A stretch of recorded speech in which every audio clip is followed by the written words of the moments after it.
পরিমণির বাসায় শেখ সাদী আসে, তারা একই বিছানায় থাকেন বলে জানিয়েছেন গৃহকর্মী পিঙ্কি আক্তার। গৃহকর্মী পিঙ্কি আক্তারের গ্রামের বাড়ি নেত্রকোনায়। গত বৃহস্পতিবার পরিমণির বিরুদ্ধে ভাটারা থানায় একটি লিখিত অভিযোগ করেন তিনি।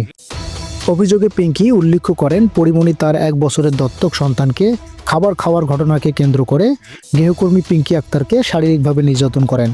উল্লেখ্য, সম্প্রতি তরুণ গায়ক শেখ সাদীর সঙ্গে ডালিউডের আলোচিত তারকা পরিমণি প্রেমে মজেছেন বলে গুঞ্জন ওঠে। তাদের দুজনকে একসঙ্গে ঘুরতে দেখা যায়। দুজনের বাসায় দুজনের যাতায়াত। সাদীর মা পরিমণির জন্য পিঠা বানিয়ে পাঠাচ্ছেন, তা আবার ফেসবুকে শেয়ার করে জানিয়ে দেন পরিমণি। আবার দেখা যায় শেখ সাদী যখন ঢাকার রাস্তায় গাড়ি চালাচ্ছেন, পাশের আসনে বসা পরিমণি।